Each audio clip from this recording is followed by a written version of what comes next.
Hi, this is Doug from at Tramp Traveler. That's a YouTube channel, at Tramp Traveler. And I'm getting close to being done with my shuttle bus build for be able to boondock camp long periods of time. And so recently I've done some videos on getting ready to do the solar. And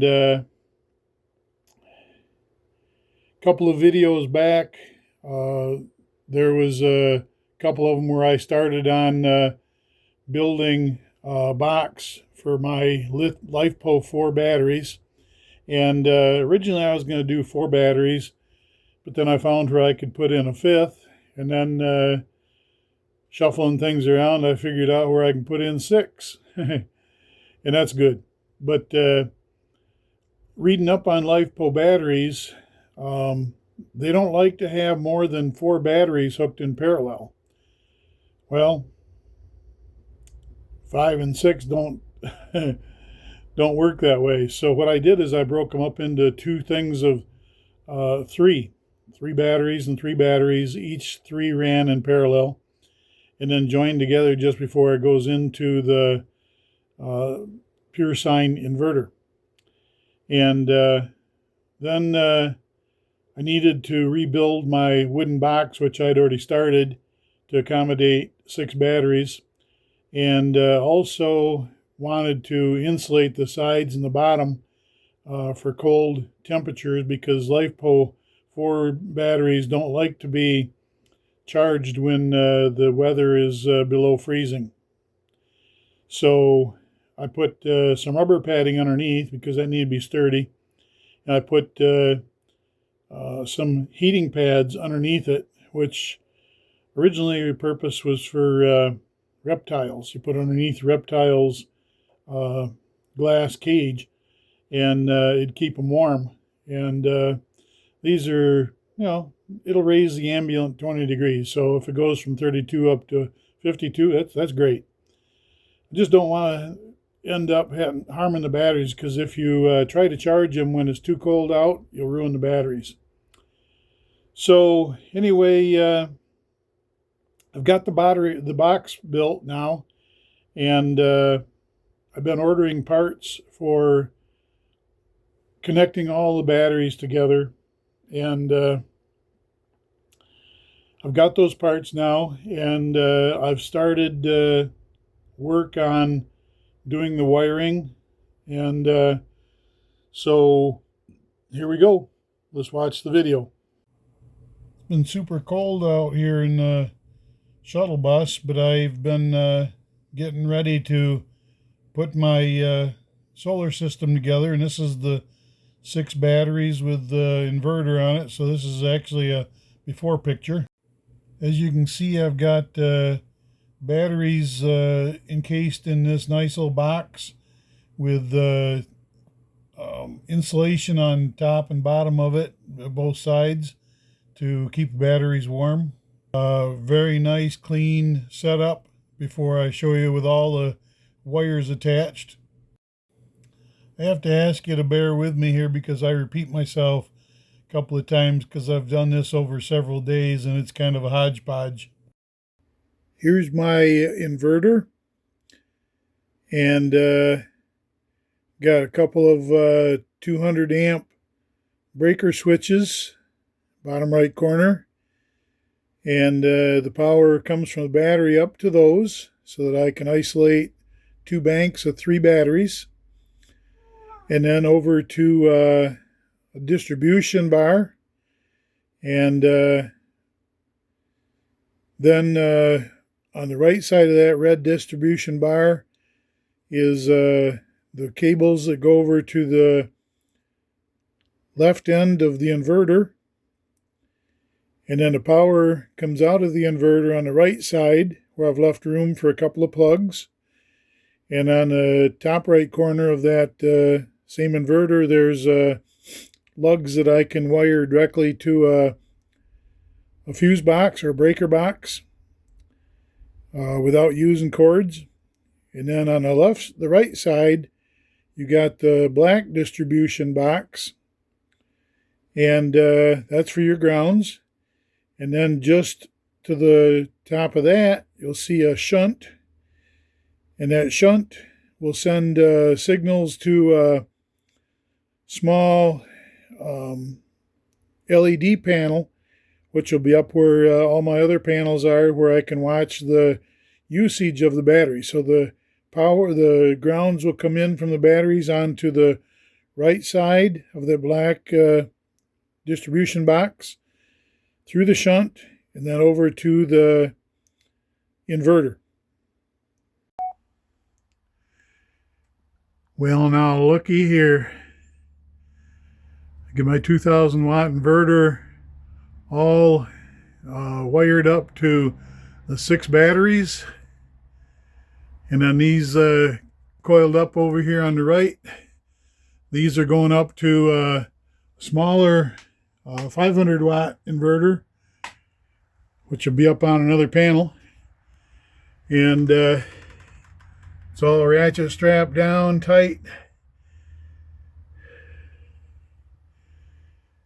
Got 2 breakers here for one for each of these banks of batteries.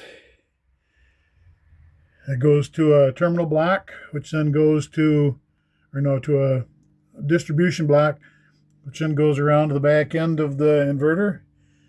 And then up here, I've got to hold this down yet, but this is the distribution block for the grounds, which go around to the battery, all the batteries. And then up here is a shunt. The shunt will give a reading on another panel up top, which will tell me all of the power that's being used and what's available, stuff like that. And and then this breaker here is a smaller one. That's for these wires going up to the other, hang on a second, let me get it out here. 500 watt pure sine inverter. And you can see the pure sine there. Come on, focus. There you go.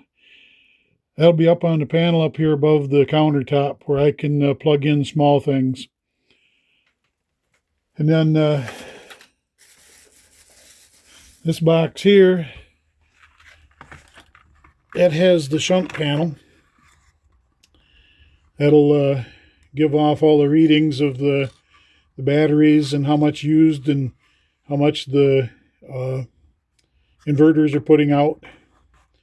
And that'll be up on this panel up here too. Get that stuff out of the way here. So anyway, it's all ratchet strapped down good. Got 2 going over the top of the inverter, which is screwed down to this piece of plywood. It's got some sponge rubber underneath it in 3 places so that it's not rubbing against the batteries. And got a block over here on this side so that it's not pressing down hard on the battery in any particular point. And that's the ratchet straps are to keep that from coming flying forward or bouncing around. You know, should I get into an accident or have to stop real quick, or just bouncing up and down going down roads, because that's what happens. You know, these gravel roads on some of these boondocking places. Excuse me, I hear food trying to come up. Boondocking roads sometimes are chatterboxes. So anyway, I've tested it out already, and everything works good. I don't have any shorts, don't have any near shorts, anything close to each other, and everything's held down really nice. All my lugs are tightened down good. I got a fuse underneath each of these, 150 amp fuse underneath each one of these positive lugs. And then my camera shut off. So while it was off, I decided to go ahead and put the bed back down, the center portion of the bed. And everything fits nice and tight underneath there without touching. I had a little concern about the batteries and a inverter being too tall, and with the other inverter that I've got, it was too tall, so this works out great. Anyway, catch you back in a minute here. I'm back. Now that I've got the batteries all wired together and the inverter wired, the next thing that I need to do won't be included in this video because this video is already long enough, but I've got to put in a couple of ports on the outside of my shuttle bus. One for bringing generator power or shore power into it, if I'm plugged in at a campground, which I seldom expect to do, but I'll probably be wanting my generator on cloudy days to recharge my batteries. So I need an inlet for that, 110 inlet. But then I also want to put in a 110 outlet for if I need to run, say, something like a saw or whatever outside. I'll have 110 volt out there, and that would be from the solar system, from the batteries through the inverter and outdoors. If I'm in a campground where they have power, of course, I wouldn't need to plug into the shuttle bus to do things outdoors with 110 volt. So, but I need to have those two ports put in there, and I think I've got the one for putting in the power, but I don't have one for sending the power back out. So I got to order that. But also I've got a side panel above one of my on my driver's side kitchen counter that goes all the way to the ceiling, which I'll be putting more electrical stuff, things like the solar charge controller that'll send power down to the batteries from the solar panels, 110 volt breaker box, some outlets, and a bunch of things like a shunt board that shows the battery, how much battery is being used, and other things would be switches for my diesel heater and some light switches, stuff like that. But and then a 500 watt inverter. The one I've got underneath my bed, which you'll be seeing, is a 2000 watt pure sine inverter. You only want pure sine inverters if you're running anything electronic like a refrigerator, microwave, charging phones, whatever. Anything electronic, you want pure sine, not modified sine. Modified sine inverters are a heck of a lot cheaper, like half price, but they're also not good on electronics. So that's all I've got for this video. Catch the next one, but go back and watch those others where I build the box for that and talk about my plans for installation and layout of the batteries and stuff. And you can watch the videos also where I started searching for land down in the northeast corner of Arizona for summer boondocking. My plans are to boondock down near Quartzsite, Yuma, places like that during the winter, being a snowbird.